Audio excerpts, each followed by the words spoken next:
Hey guys, welcome to a brand new series of modern classics.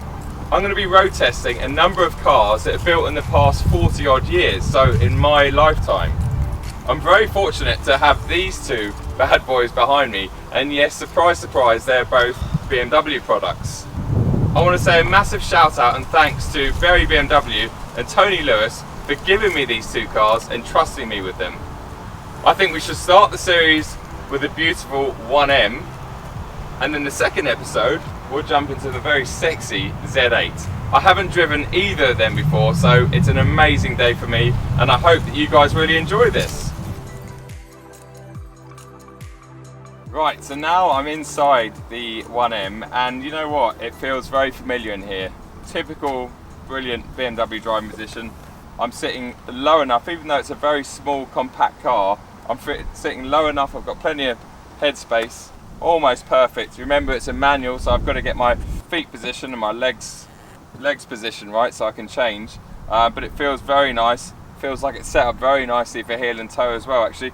And the one thing, now I had a 130i of this era, and I remember the footwell being very cramped, but actually in this car there seems to be lots of footwell room, so I've got no issues getting my big size 11s in there across all three pedals and keeping my left one on the rest plate there.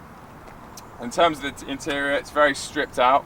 Got some nice Alcantara bits in the doors and across the top of the dash and along here where you'd normally find, say, your aluminium brush trim. On this one it's all Alcantara, which is lovely, feels very special. The wheel itself feels like it's wrapped in slightly more special leather than your standard steering wheel leather. On the actual steering wheel, it's kind of a mix in here because it is new enough to have things like the nav and stuff. So I've also got a lot of controls on the wheel. So I've got my volume buttons, my voice control, phone pickup, etc. But there is also an M button on there, but it's not like a full-on M car in the sense that I can only adjust certain things in there. So pressing that is a bit like pressing the sports button, so I've been told. But we'll experiment with that once we get out on the road.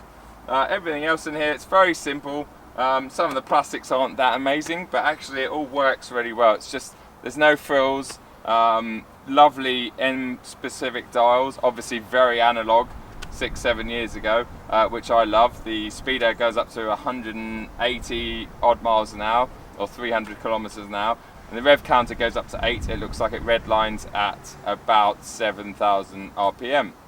We've got a lovely sat nav just tucked away in the dash there. I'm sure when I fire this up, the graphics and stuff aren't going to be anywhere near as we're used to on iDrive 5 and 6. But still, you know, that's not what this car is about, and you certainly wouldn't buy one of these for that. You're buying it because it's the driving machine. In terms of the actual seats themselves, they feel almost identical, in fact, to what are in my M140. With bigger bolsters, so in fact no, they feel very much identical to what you'd get in an M2. Again, I feel a bit big for them, but I'm 6'4", and yeah, even when most people do meet me in real life, they always, the first thing they say is, you really are a giant, and I am big, you know. But yeah, everything else is really nice. The box feels great, the clutch down, but let's see what that's like once we're on the move. Tony did say that the clutch is a little bit tricky when you're pulling away from junctions and stuff, but it feels nice, it feels special in here, and I'm sure, yes, when you close the door and you're looking through the M specific mirror and you can see that lovely arch sticking out, it does remind me of being in my M2. That always makes you feel quite special, is looking in the wing mirrors and seeing those overinflated arches. You know you're in something cool. So I guess the next thing to do is take this out for a quick drive.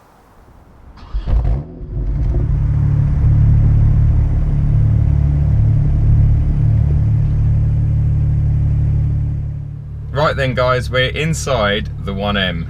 Now, how I'm going to shoot these modern classic videos is a bit along the lines of the one take style. So I'm going to get in them, drive them for the first time, and just talk about how I feel whilst I'm driving them, what I'm feeling, things I discover on the drive, you know, what it's like to drive them. It's going to be about 10-15 minute video, so my normal length of video, but it's literally going to be first impressions and hopefully no cuts or retakes at all. Just going to drive it. So if I get my sentences wrong, or if I muddle my speech up a little bit, which I tend to do, then you're just going to have to bear with me on this one, because I want it to be as real as possible. And I also don't want these videos to take me days to edit. I want them to take me 3 or 4 hours to edit, so they're worthwhile and a lot easier for me.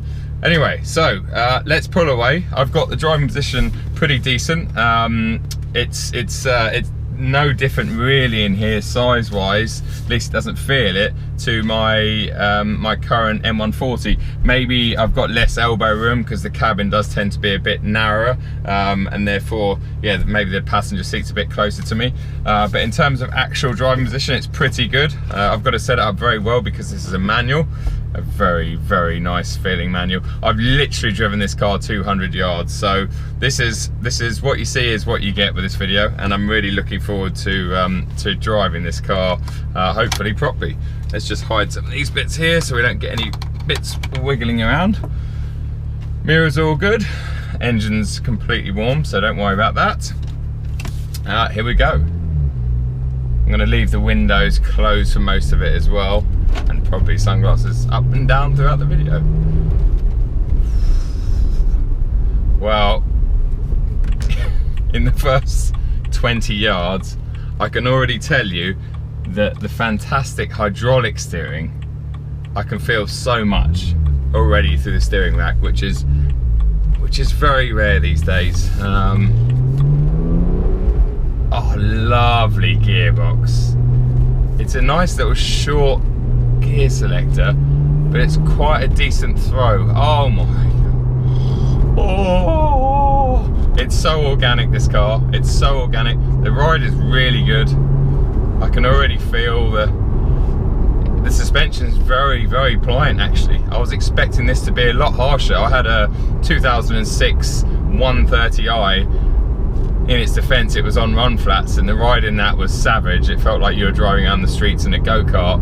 This feels nothing like that. In fact, from the first 500 meters, it feels very much like I'm driving the M3 CS, which is the best modern M car I've driven, and the M4 CS for that matter, in terms of pliancy and suspension. It's all very well having a very stiff setup car, but stiff doesn't necessarily mean good handling, especially on the road. So feels great. I can feel everything through the steering. It's really good. And that gearbox, wow, that gearbox. So we've got a bit of traffic ahead. Let's just slow it down. Very easy to heel and toe. Very easy, lovely. Now I've heard this is quite a boosty engine, quite a boosty setup, by which I mean a bit like an old school turbo. So a bit of lag and then real boost. So let's put our foot down in second. Oh, yes! Oh, it's brilliant. Brilliant. Now I'm in sport mode. That's what the M button does. If you press the M button on the steering wheel, it just gives you sport mode. So I'm guessing that gives you MDM in terms of traction. Let's just press the traction off. Let's see what happens there. Oh, now I'm in MDM. Okay. Now it's a warm day today, so we should have some heat in these Michelin. I'm not sure which tyres they are actually. Let's just do a loop of this roundabout just to feel.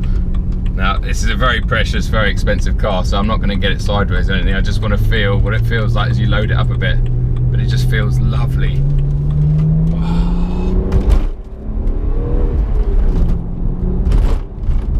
Terrible roads, but deals with it really well. Bit of cabin noise from.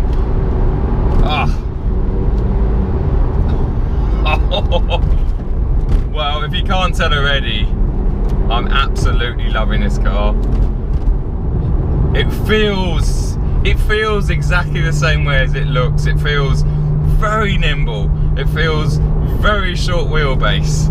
It feels amazing. It feels alive. It really does. And this engine is just, when that boost comes in, oh.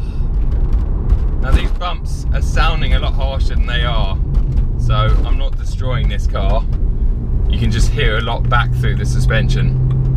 And these roads aren't great. Coming through here, it just feels great. He's just going to pull out anyway because he's in a Renault Scenic. Nice one, mate. Really good bit of driving there. I mean, oh wow, what a car. I want one of these so badly, so badly. second gear, turbo lag, then boom, boom, boom, we're off. Oh, yes. So nice, because although there's loads of power and loads of go there, you need to work it, you know. It's not just there. We're so spoilt these days with amazing turbo engines, you know, the B58 for example. I drove a manual one of those not too long ago, and it's just, the pickup's just there immediately, and it's amazing, you know, so efficient, so strong. But you kind of miss these linear well, they're not even linear, they've just got a massive spike when that turbo kicks in. Third gear, nothing, and then it just, whoa. It sounds really good. It sounds BMW straight six through and through, like, it really does. It sounds almost, it's got a rasp to the exhaust, almost rivaling the E46 M3, which we know is probably the all-time great engine, that 3.2. So let's just open the window and have a listen. I've actually got a McLaren test car behind me, so listen to that. Oh, it's brilliant. It's absolutely brilliant. This car's so addictive. It rides so well. It feels so nimble.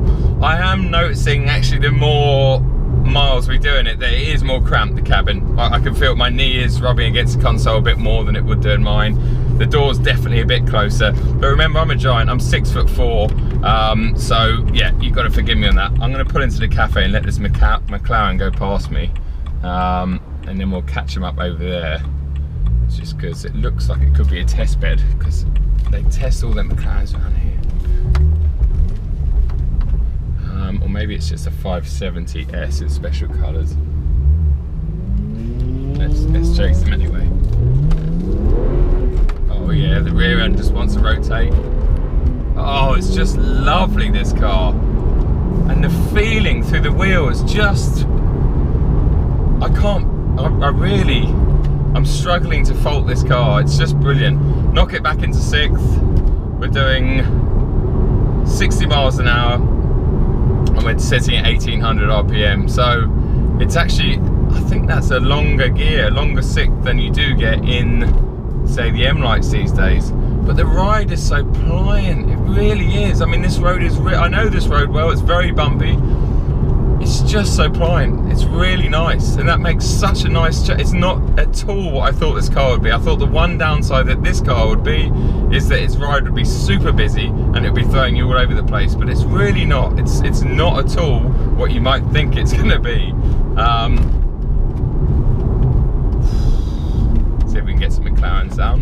Not sure which one. I think that's a 570S or something.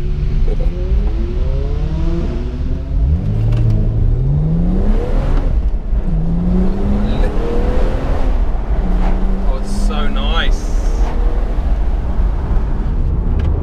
And you can feel the back end moving around a little bit as it squats to find power, but it's just lovely. It really is. And this cabin's simple, old, you know, it's an old school. It's very simple, but it's one of those cars that I'm not thinking about the cabin, you know, I'm thinking about the drive. I'm thinking about how much I'm enjoying this car, and I really am enjoying it, like, massively. Oh, what a car.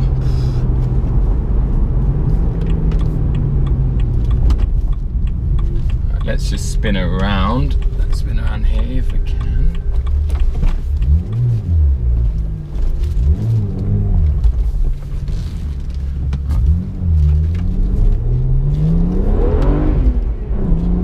I'm not even going up to its rev limiter. I'm going up to about 5.5. It's not my car. These things are worth way too much to really abuse. At the same time, it's an M car, so it's designed to be used, but also these roads, they're busy.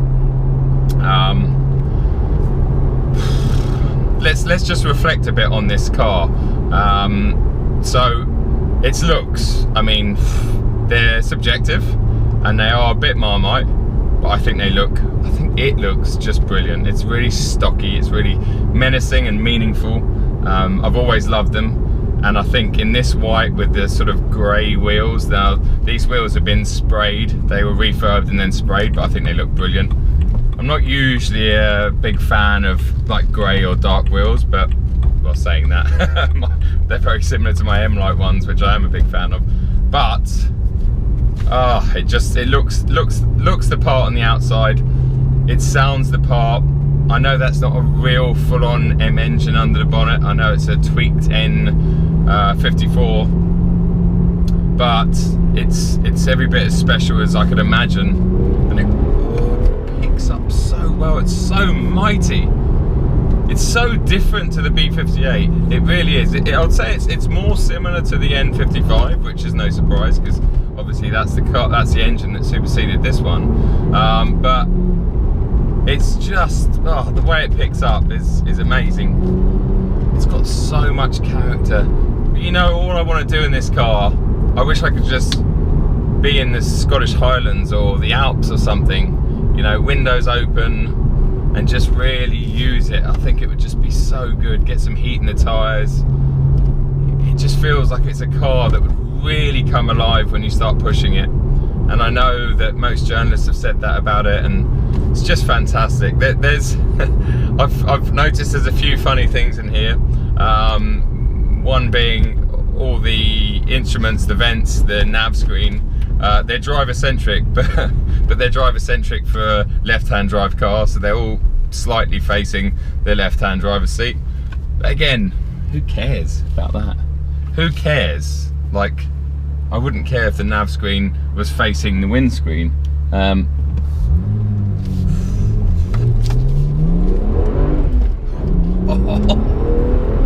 Oh, it's such a nice gearbox as well, and the clutch is really nice.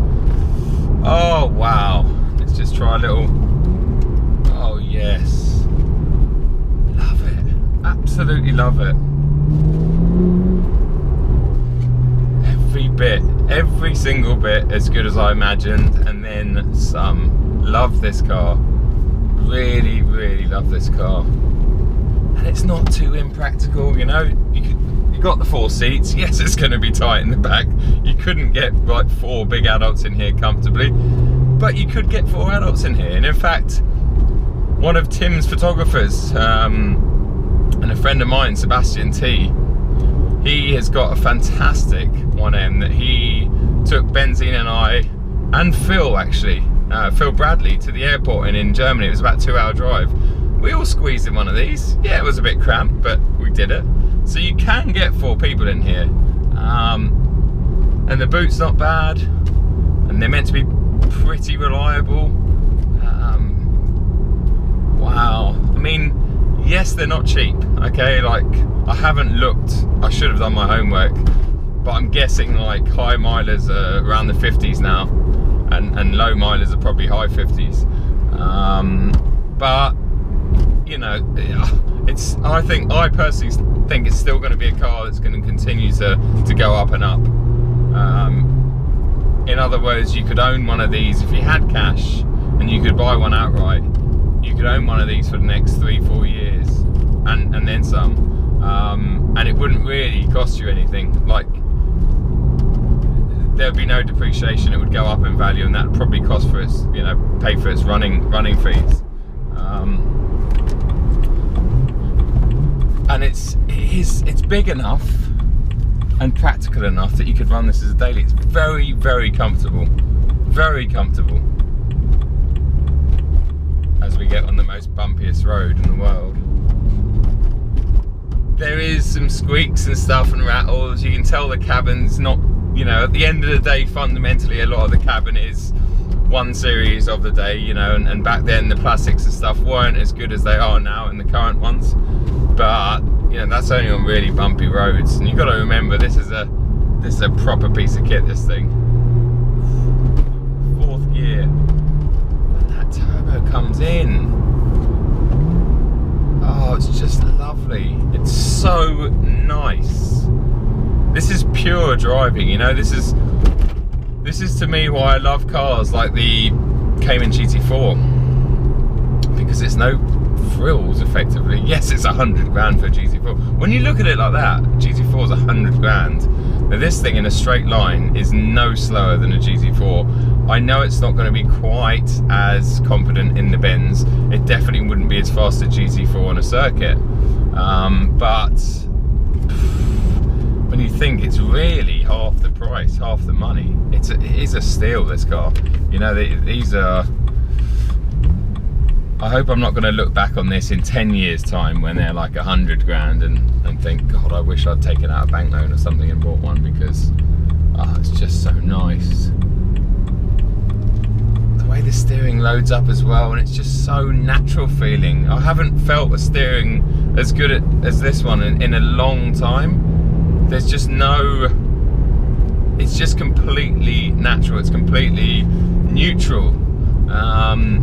It's the way steering was in most cars when I was younger, all cars, you know, hydraulic.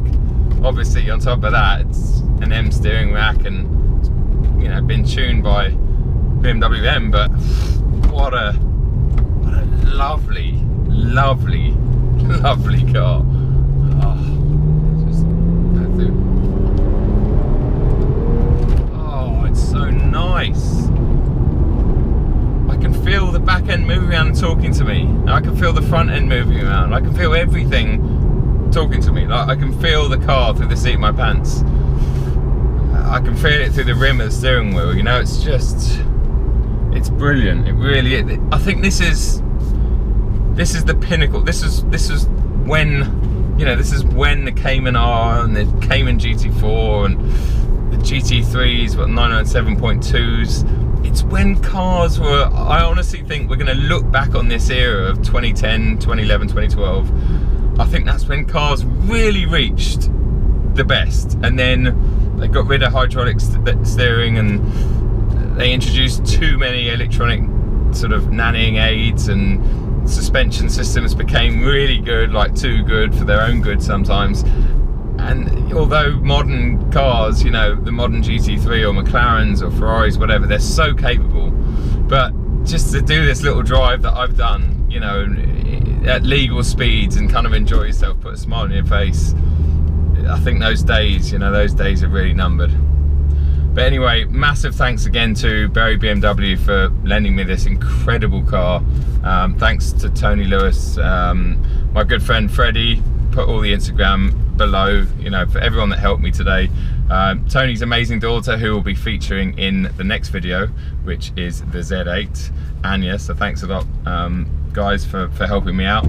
And yeah, please stay tuned for the next one. Give us a big thumbs up if you enjoyed this, because I certainly did. I really did. And yeah, I'll hopefully see you in the BMW Z8, which is episode 2 of Modern Classics. Cheers guys, have a good one.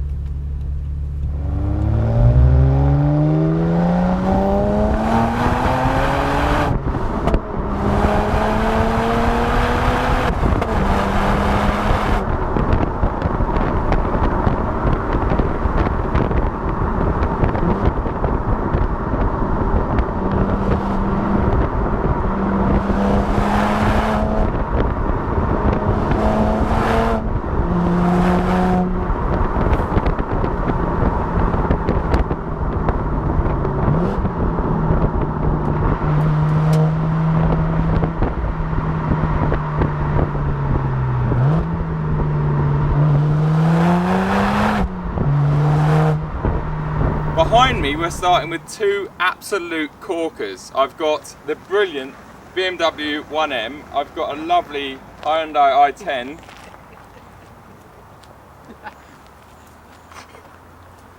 Oh, that was a good one as well. Ah, no, it's alright. I need to leave a bit more pausing so I can edit it a lot easier. Alright, let's just cut this and start this one I'm going to get right.